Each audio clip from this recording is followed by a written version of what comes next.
La théorie du gender, qui est une théorie fascisante, a pris le pouvoir au niveau mondial à l'ONU en 1995 à Pékin. En gros, la théorie du genre, donc on peut reprendre les idées, il n'y a pas de différence entre les hommes et les femmes, donc les différences, c'est un système social construit, oppresseur qu'il s'agit de détruire. Si on tolère que les petits garçons se conduisent différemment des petites filles, alors on perpétue l'oppression des femmes. Conclusion, il faut empêcher les petits garçons d'être différents des petites filles. Et c'est ça l'ambition de la théorie du genre dans l'éducation. C'est devenu un mouvement politique, un mouvement qui a pris le pouvoir et un mouvement qui s'impose au monde entier.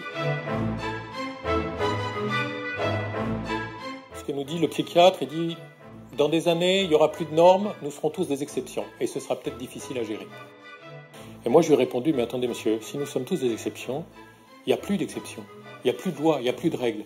On a un magma informe de gens paumés parce qu'ils n'ont plus d'identité et contrairement à ce que vous dites, c'est pas difficile à gérer, c'est extrêmement facile à manipuler. »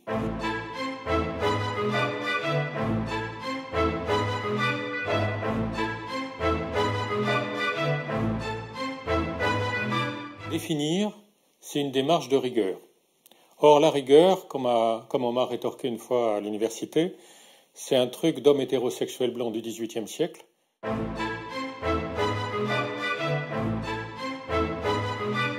On est dans un domaine, avec la théorie du genre, où on est systématiquement pas rigoureux. C'est une technique de prise de pouvoir. C'est comme ça que la théorie du genre a pris le pouvoir à Pékin en 1995, en faisant signer par des étrangers qui ne connaissaient pas l'emploi du mot gender en anglais, quelque chose qu'ils pouvaient croire correspondre simplement à une autre désignation des sexes, masculin-féminin, mais qui en réalité renvoie aussi à une théorie assez confuse ou à un ensemble de mouvements d'idées, mouvement idéologique et politique, qui a derrière lui des implications radicales. Je crois que c'est Marguerite Peters, qui parle de couches comme d'un oignon. Vous avez des façades dans le genre qui sont tout à fait respectables, et en effet, le genre, comme aspect social de l'identité sexuée, c'est quelque chose de tout à fait scientifique. Si on l'approche de manière rigoureuse, on peut essayer de voir effectivement comment sont variables les aspects sociaux de l'identité sexuée.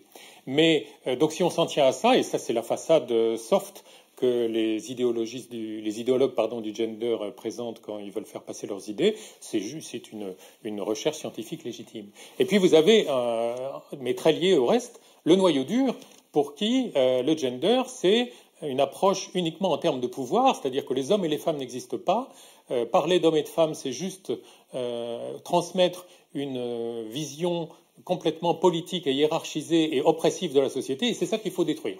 Et à ce moment-là, il faut détruire toute l'hétérosexualité et l'identité d'homme et l'identité de femme. Donc, il n'y a pas de définition, c'est normal et c'est très utile pour les idéologues du gender.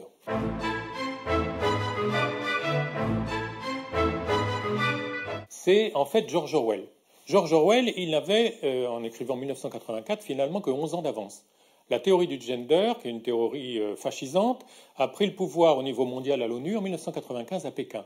George Orwell n'avait que 11 ans d'avance. Et en disant il n'y a pas d'homme, il n'y a pas de femme, on est vraiment dans la guerre, c'est la paix, on est vraiment dans la redéfinition des mots, qui est pas seulement un trait du genre, on trouve ça déjà un petit peu dans les idéologies de libération, mais c'est une stratégie générale qui est utile pour noyer l'esprit. Depuis des décennies, on substitue au raisonnement et à l'intellect des fonctionnements par émotion et par image, notamment grâce à la publicité. Et donc le brouillage des mots fait partie de cette dégradation, en partie voulue et délibérée, de la réflexion intellectuelle.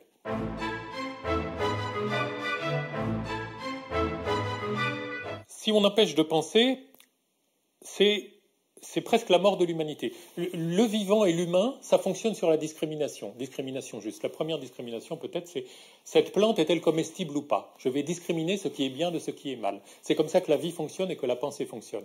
Et il y a une menace, si vous voulez, à partir du moment où on refuse de penser, supprimer le mot race de la Constitution, cacher ce mot, on ne peut même plus nommer des choses, homme-femme, on ne peut plus nommer la différence, etc.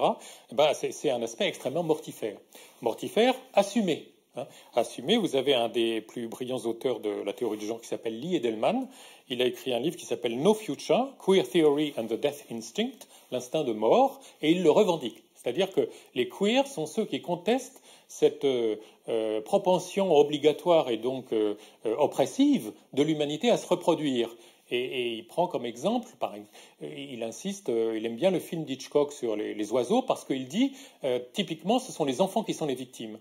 Et il dit, les queers, en fait, sont ceux qui s'opposent à cette reproduction imposée. Et il revendique cette place. Et donc, voilà, donc à partir de cette non-définition, on débouche sur la non-pensée et sur quelque chose qui tue l'humanité, en fin de compte. Et c'est revendiqué, c'est-à-dire que les gens du gender, vous avez des gens brillants, que ce soit, il faut leur reconnaître. Après, on verra pourquoi, en quoi ça décode, mais ce n'est pas eux qui sont les plus dangereux, c'est ceux qui les récupèrent. Il y a toujours deux couches dans l'idéologie. Il y a ceux qui y croient et les cyniques qui manipulent les idéologies. Eh bien, ils sont brillants et ils assument ce qu'ils disent. Donc, et en particulier Lee Edelman, qui dit parfaitement, mais oui, nous sommes du côté de la pulsion de mort.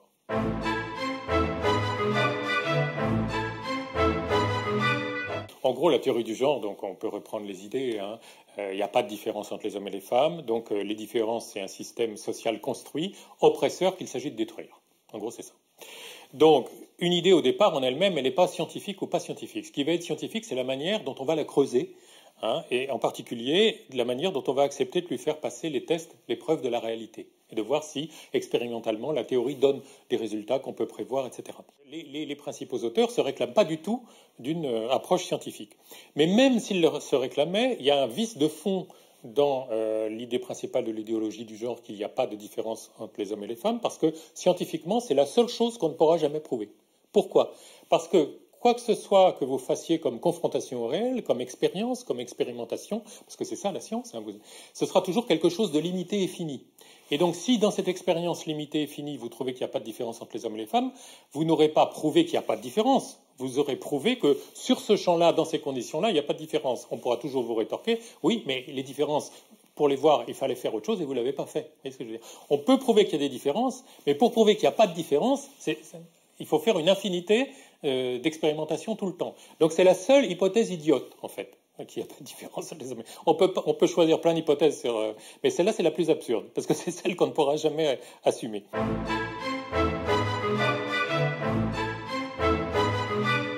Le féminisme libéral, nous voulons les mêmes droits. Le féminisme auquel moi j'adhère à 100%. Il n'y a aucune raison de dénier des droits, de faire des droits différents entre les hommes et les femmes. Et puis, là, certains ont eu des attentes déçues. Parce que comme l'explique le journaliste norvégien dans The Norwegian Paradox, si vous donnez les mêmes droits à des gens qui sont différents, qui ont des préférences différentes comme les hommes et les femmes, au résultat final, vous aurez des divergences importantes. C'est-à-dire que si les femmes préfèrent les études de lettres et de psychologie et les hommes les études d'ingénieur, la société va se diversifier selon les genres et va décevoir tous ceux qui pensaient qu'ils auraient des femmes partout et surtout au poste de pouvoir. Alors là, soit on accepte la réalité, soit on la refuse et on se réfugie dans l'idéologie, et c'est là qu'intervient le féminisme radical, qui, par analogie avec la conception marxiste des oppresseurs et des opprimés, a dit c'est parce qu'il y a un système peu visible et une idéologie peu visible qui opprime les femmes et qui au bénéfice des hommes. Là, on commence à rentrer dans quelque chose de dangereux. Pourquoi ? Parce que ça suscite la haine. Parce que ça stigmatise, on parle en psychologie de clivage, il y a les bons d'un côté et les méchants de l'autre. Et évidemment, les méchants, tout le monde va se mettre à les détester. Et ça, c'est l'irruption et la domination de ce type de féminisme dans les années 80, mettons, ça a été la raison de l'émergence de la misandrie, c'est-à-dire du sexisme contre les hommes, des quotas qui empêchent les hommes d'avoir la juste rétribution de leurs efforts, ou de leur goût, ou de leurs compétences, par exemple. Et ça donne lieu, et ça c'est important de le dire, à deux énormes mensonges qui dominent aujourd'hui notre société, bien avant l'irruption de la théorie du genre, les mensonges sur les violences conjugales et les mensonges sur les prétendues inégalités salariales.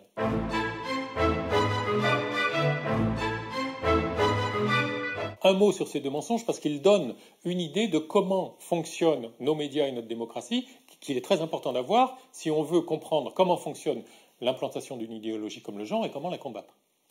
Depuis qu'on fait des études sur les violences conjugales, c'est-à-dire les années 70, toutes les études ont toujours trouvé qu'il y a autant, sinon plus, d'hommes battus que de femmes battues. Toutes les études. Il n'y en a pas d'autres. Si on fait une étude sérieuse en interrogeant hommes et femmes, on trouve qu'il y a autant d'hommes battus que de femmes battues, et autant de femmes violentes que d'hommes violents, voire un peu plus. Évidemment, vous voyez bien que ce n'est pas du tout ce qui est retransmis et par les médias et par les gouvernements. Donc il y a des mensonges délibérés, il y a des livres écrits là-dessus, mais tout le monde s'en fout. L'important, c'est de montrer que le féminisme radical a raison et que via cette violence, les femmes sont opprimées et qu'il faut toujours les avantager puisqu'elles sont toujours opprimées. Le deuxième mensonge, c'est celui sur les inégalités salariales, qui est continuellement asséné par les médias et le gouvernement. Il existe des disparités salariales, mais si on cherche les raisons pour les expliquer, on les trouve. Un auteur américain comme Warren Farrell, je crois, qui est tout à fait accepté par les féministes, il a listé 25 raisons 25 variables qui, quand on les introduit dans l'analyse des différences, suppriment toute différence et même révèlent que les femmes sont plutôt plus payées que les hommes. Et ça, même les gens en France qui sont statisticiens peuvent le savoir. Donc, pourquoi ce mensonge? C'est pour toujours avoir l'idée que les femmes sont opprimées. Alors, personne n'a d'excuse, à mon avis, pour croire à ce mensonge parce qu'il peut vérifier autour de lui. Ça. Et puis, même la logique du système capitaliste, si vraiment les femmes étaient payer 20% de moins, tout le monde se précipiterait pour les embaucher. À travail égal et à performance égale, tout le monde se précipiterait pour les embaucher. Alors, ça commence à se voir que ça ne marche pas, cette théorie. Par exemple, si on prend la catégorie des femmes auto-employées, aucun système ne les opprime, c'est elles qui fondent leur entreprise et qui décident de combien elles seront payées, elles sont moins payées que les hommes. Et il y a des explications à ça, c'est qu'elles font des choix différents des hommes. Par exemple, pour les médecins, ils vont décider de recevoir moins de gens, mais de prendre plus le temps avec. Alors évidemment, elles vont gagner plutôt moins d'argent. Et là, la théorie de l'oppression, la théorie des féminismes radicales ne marche plus. Alors comment expliquer? Eh bien, la théorie du genre est géniale. Et déjà, on y arrivait avec les derniers travaux du féminisme radical, avec Carol Gilligan, c'est le problème de la socialisation. C'est-à-dire que les femmes se limitent elles-mêmes.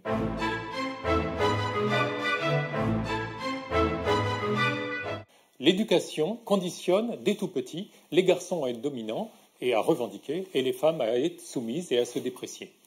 Et ça va être le gros travail de Carol Gilligan dans les années 90, en faisant des études pas du tout sérieuses sur le plan méthodologique, mais très à la mode sur le plan idéologique, en même temps que les livres de Butler, c'est les mêmes époques, les années 90, Gender Trouble c'est 1990, et les études de Gilligan c'est dans les années 90 aussi. Voilà comment le relais se fait, parce qu'on ne peut plus arguer qu'il y a un système, le mythe du plafond de verre, en fait, quand on regarde de près, ça ne marche pas du tout. Mais en revanche, si on dit que c'est dès le conditionnement, dès la constitution de l'identité que tout s'installe, alors on a une bonne idée. Et ça aboutit à ce que vous trouvez maintenant sur les systèmes, sur les sites américains d'éducation. Si on tolère que les petits garçons se conduisent différemment des petites filles, alors on perpétue l'oppression des femmes. Conclusion, il faut empêcher les petits garçons d'être différents des petites filles. Et c'est ça l'ambition de la théorie du genre dans l'éducation.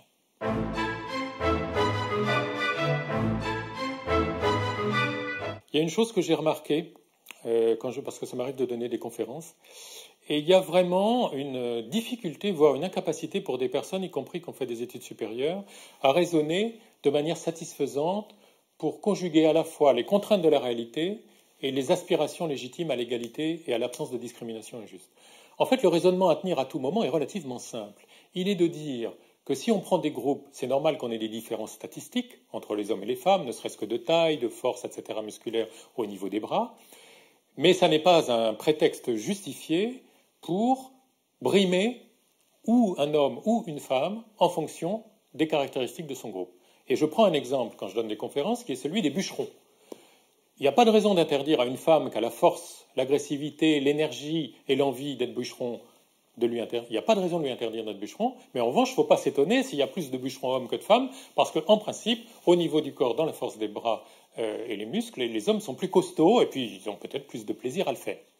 Eh bien, ce raisonnement, si tout le monde le tenait, il suffirait à résoudre tous les problèmes de discrimination.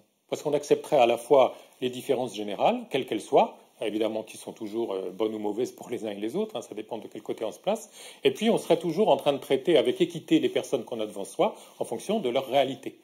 Et il peut y avoir des hommes féminins, des femmes masculines, etc.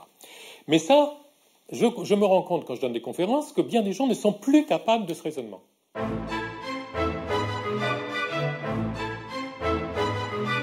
Je pense que le plus simple, c'est de reprendre l'analogie avec le communisme.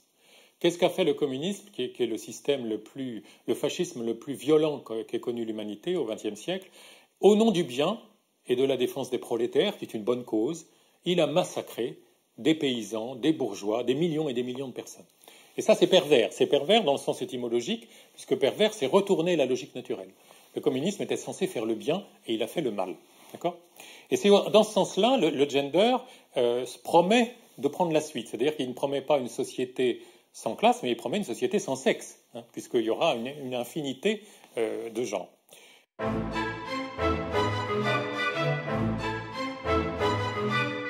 On est dans la pathologie du narcissisme. Simone de Beauvoir, on ne naît pas femme, on le devient. Au départ, c'est une intention libératrice quand elle l'écrit dans le deuxième siècle, en 1949 ou 1950. Seulement, quelques temps plus tard, une féministe, Betty Friedan, lui dit « Mais vous savez, il y aura toujours des femmes qui voudront être mères et privilégieront ça au travail. » Et Simone de Beauvoir lui répond, du moins c'est ce qui est écrit dans les livres de Somers, ben dans ce cas, il faudra le leur interdire. Donc je libère les gens, mais je ne tolère pas qu'ils aient un avis différent du mien. Donc ça, c'est du narcissisme. Je réorganise le monde, et les gens qui ont une dynamique narcissique sont souvent des révolutionnaires, des leaders, et en ce sens-là, ils peuvent être bénéfiques, mais il y a une dérive possible, c'est-à-dire je libère le monde uniquement dans le sens de mon idéal, il n'est pas question que je tolère que l'autre ait aussi son avis. Dans le genre, c'est ça qui se passe. C'est ça qui se passe au départ de la théorie du genre, et notamment chez Butler. Vous avez une ambition légitime, une ambition bénéfique, qui est de défendre les gens qui n'ont pas la chance de tomber facilement dans une catégorie homme ou femme, soit parce qu'ils sont hermaphrodites, soit parce qu'ils ont une orientation sexuelle non hétérosexuelle. Et donc ils vont avoir du mal à se caser dans le monde très normé, et parfois ça peut aller, comme elle le souligne elle-même, jusqu'au meurtre. C'est-à-dire, hein, on peut tuer des gens parce qu'ils sont homo, bon. Et c'est tout à fait louable, en tout cas à mon avis, de vouloir aménager le monde pour que ces gens-là trouvent au mieux leur place. Seulement, la théorie du genre qui se répand aujourd'hui, c'est pas du tout ça. La théorie du genre qui se répand aujourd'hui, c'est de dire, pour que ces gens trouvent leur place, il faut détruire la structure psychique de tous les gens qui trouvaient naturellement leur place en hommes et femmes et en hétérosexuels. Et là, c'est pervers. C'est-à-dire que vous voyez bien qu'à nouveau, au nom de la libération d'une petite quantité de gens, mais ça vaut toujours le coup de s'occuper des gens, même s'ils ne sont pas nombreux, on va opprimer la majorité, et comme dans le communisme, il y a un retournement pervers.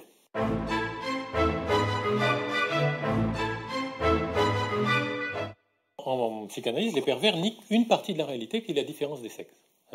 Donc effectivement, la théorie du genre est emblématique en niant une partie de la réalité, qui est la différence des sexes, mais je voudrais rétro-pédaler par rapport à votre question. La négation de la réalité est une très vieille tradition en Occident même, et quand on veut se pencher sur les racines des dysfonctionnements actuels, il faut absolument prendre ça en compte. Moi, je remonterais presque jusqu'au nominalisme au Moyen-Âge, hein, qui récusait la possibilité de faire une adéquation vraiment à la réalité.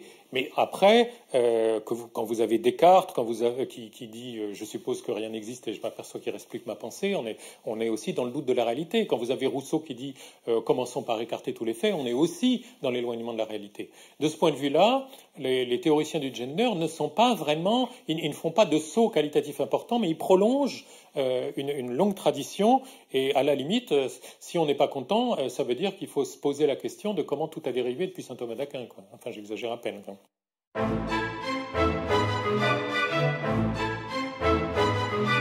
Quand on parle de toute puissance narcissique, moi, en tant que psychologue, c'est là que je place la racine du mal, si vous voulez.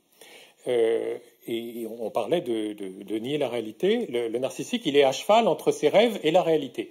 Et quand il est en bonne santé, il arrive à jongler entre les deux. Mais quand il commence à délirer, comme dans ses mouvements révolutionnaires, il veut plier la réalité à son rêve, communiste ou gender, et à ce moment-là, il va massacrer les autres qui lui résistent. La limite, la première limite, la limite minimale, la limite symbolique à la toute-puissance du narcissisme, c'est quoi? C'est l'idée de Dieu. C'est l'idée que moi, je ne suis pas tout et je ne suis pas tout puissant. Vous avez des gens qui ont étudié les leaders, je pense à Kohut, un grand spécialiste du narcissisme, et je pense aussi à un Australien qui s'appelle Hawkes. Et ils ont remarqué que chez les gourous, il y a deux types de gourous. Il y a les gourous qui se croient eux-mêmes la divinité, et puis il y a ceux qui se croient un messager de la divinité, et qui ont placé donc leur narcissisme grandiose est divisé en deux, eux et la divinité qu'ils représentent. Évidemment, il y en a qui finissent mieux que les autres, parce que si vous croyez la divinité à 20, 30, 40 ans, ça peut encore marcher. À 50, 60, 70, la réalité vous rattrape et vous montre que la divinité n'est pas si glorieuse que ça. Ceux-là finissent pas très bien. Mais ceux qui sont simplement des messagers, ils peuvent maintenir leur équilibre psychique plus longtemps, parce que le grandiose, l'idéal, il est en Dieu. Et moi, je crois que vraiment, si on veut lutter contre ces délires qui arrivent régulièrement à l'humanité, il faut se pencher sur le lien avec la croyance en Dieu. Les deux grands fascismes qui ont massacré des millions de gens au XXe siècle sont des idéologies athées, que ce soit le communisme ou le nazisme. Et je crois que, comme on dit, la crainte de Dieu, c'est le début de la sagesse. Si je ne suis pas le plus grand, si à ce moment-là, je vais me relier au monde et aux autres différemment.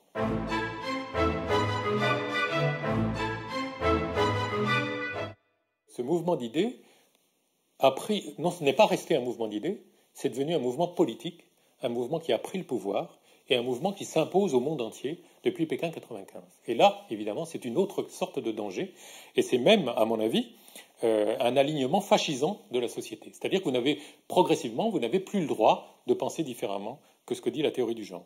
Donc moi, je crois personnellement, et ce que j'ai répondu à des intervenants dans une entreprise où j'étais, qui faisait de la propagande pour la théorie du genre, subventionnée par la direction des ressources humaines, ce que nous dit le psychiatre, il dit, dans des années, il n'y aura plus de normes, nous serons tous des exceptions, et ce sera peut-être difficile à gérer.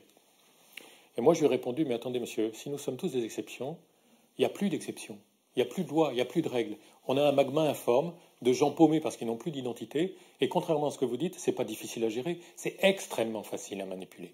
Et ça, en tant que psychologue, c'est un message fort. Si on détruit les repères des gens, ça donne des gens paumés, faciles à manipuler. Dans les années 90, j'ai été amené à enseigner une théorie du management qui s'appelle le chaos management. Le chaos management, c'est casser les repères des gens pour les rendre plus créatifs et productifs. Mais ils sont aussi plus faciles à manipuler. Et cette théorie, j'en entends plus beaucoup parler en tant que théorie, mais en revanche, je la vois appliquée partout, que ce soit dans les entreprises ou au niveau politique actuellement, casser les repères des gens. Ça rejoint la prédiction de Marx. Marx disait « le capitalisme détruira tout ce qui s'oppose à lui ». Donc toutes les structures anciennes, les nations, les familles, etc., sont en train d'être brisées à travers le monde, soit par les guerres, soit par l'immigration, etc. Ce qui se cache derrière, c'est une mise en ordre au niveau mondial et politique de l'humanité, qui, à mon avis, va dans le sens, mais là je peux me tromper parce que ce n'est pas mon domaine, d'une sorte de mise en esclavage au profit des grandes puissances financières. Et ça, voilà, c'est une hypothèse que je risque. Mais en tout cas, ce dont je suis sûr, c'est que c'est dangereux parce que ce n'est pas une idéologie, c'est un mouvement politique qui s'impose avec violence au monde.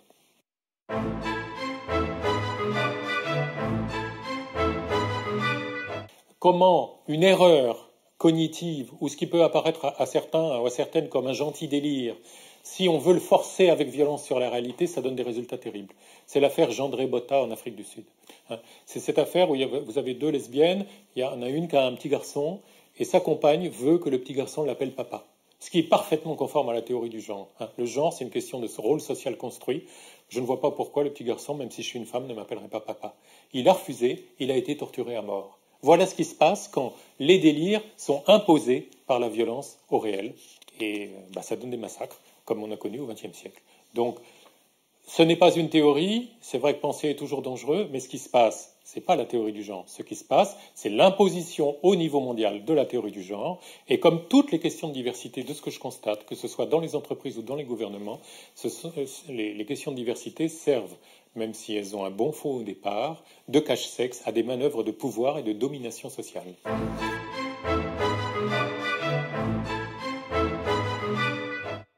Au niveau de l'école, la première conséquence, c'est une amplification de ce qu'a très bien écrit l'américaine Christina Hoff Sommers dans son livre The War Against Boys, la guerre contre les garçons. Derrière les discours lénifiants sur déconstruire les stéréotypes, clairement, les Américains sont parfois plus francs, ils disent si on permet aux petits garçons d'être différents des petites filles, on perpétue l'oppression des femmes, on va donc interdire aux petits garçons d'être différents des petites filles. On va donc les inviter fortement à jouer à la poupée, à porter des robes, on va supprimer les cours de récréation pour qu'ils ne puissent pas courir, etc., etc. C'est ce que décrit Christina Hoff Sommers dans son livre. Et donc, on a vraiment là les traits d'un fascisme qui fabrique un homme nouveau ou un androgyne nouveau, un homme-femme, si vous voulez. Oui. Ce sera, on a vu avec Simone de Beauvoir que ce n'est pas mieux intentionné vis-à-vis des femmes, mais malgré tout, comme un des principaux axes, c'est de libérer les femmes, la haine ou l'agression est dirigée, ou la rage est dirigée contre les garçons et les hommes.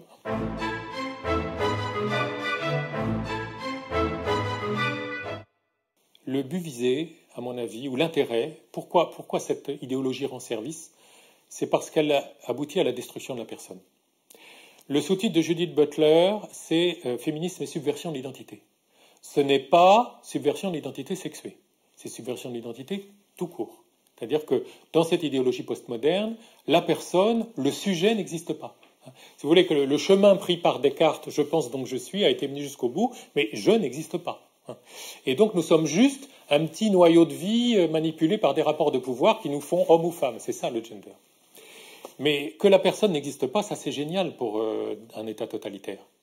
Parce que qu'est-ce qui fait, et ça va en l'encontre de toute la civilisation chrétienne qui est fondée sur la dignité de la personne faite à l'image de Dieu. La personne n'est pas intéressante pour un système capitaliste, que ce soit du point de vue employeur ou consommateur. Et d'ailleurs, vous n'avez plus de direction du personnel, mais une direction des ressources humaines qui s'occupe des compétences des gens. Vous avez des portefeuilles de compétences sur pattes, en gros, ambulants, qu'on va exploiter au mieux. Mais la personne, c'est gênant parce que ça a des besoins, notamment spirituels. De même du côté de la consommation. On ne va pas se soucier de la personne, on va faire du marketing en fonction du fait que vous êtes, je ne sais pas moi, musulman, chrétien, juif, ou en fonction que vous êtes mère de famille, père isolé, parent isolé, etc. Et on va créer en vous des actes compulsifs d'achat. C'est ça le but du marketing. Mais il ne se soucie pas de la personne, c'est un encombrement. Donc il faut la bypasser. Et quel meilleur moyen de la bypasser que d'enlever toute structure à l'identité. Et bien sûr, c'est totalitaire, mais c'est bougrement commode si on a en vue un monde organisé uniquement sous le primat de la consommation et du fonctionnement capitaliste.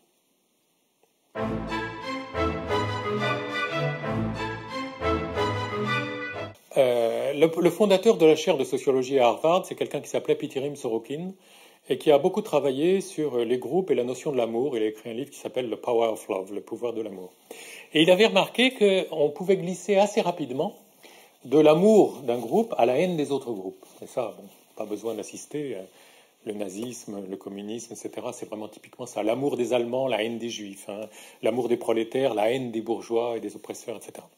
Alors, moi, ce qui me semble, c'est que, en réalité, notamment dans une société qui a refusé Dieu, le besoin de sacré de l'homme est tellement fort qu'on va avoir tendance à idéaliser, à sacraliser une partie de l'humain. Et typiquement, à notre époque qui idéalise les victimes, les pauvres victimes d'injustice vont être idéalisées et on va complètement investir ce groupe. Alors ça peut être les femmes, ça peut être les homosexuels, ça peut être ou les hommes, ça dépend des circonstances. Le problème, c'est que s'il n'y a pas un régulateur qui est Dieu au-dessus de tout le monde, à ce moment-là, l'idéalisation d'un groupe va être concomitante de la déshumanisation d'un autre groupe. Forcément, parce que s'il y a oppresseurs et opprimés, on va porter au nu les opprimés, et puis les oppresseurs, c'est des méchants qui perdent leur statut d'humain et on va les massacrer.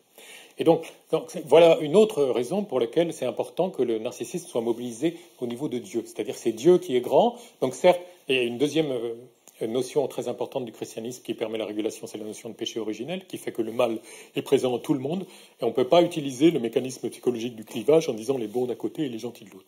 Et c'est aussi en ça que l'éloignement de la religion chrétienne fait qu'on délire de plus en plus, parce qu'on va investir les gentils d'un côté et on va massacrer les autres.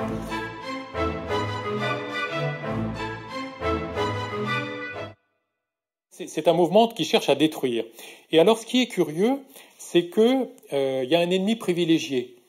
Et l'ennemi privilégié, c'est l'Église catholique. C'est le christianisme et l'Église catholique, pour plusieurs raisons, enfin deux essentiellement. D'abord parce que c'est une organisation internationale qu'on pourrait qualifier d'idéologique, enfin qui propose aux gens une structuration. On a vu que le but, c'est de déstructurer l'humanité pour la manipuler. Et en particulier parce que la notion de personne est très ancrée dans la foi catholique et la foi chrétienne, l'homme ou la femme à l'image de Dieu, et que c'est ça qu'il s'agit de détruire, toujours dans le but de manipuler les gens. Ce qui rend les gens immanipulables, c'est leur relation à Dieu. Donc c'est ça qu'il faut détruire.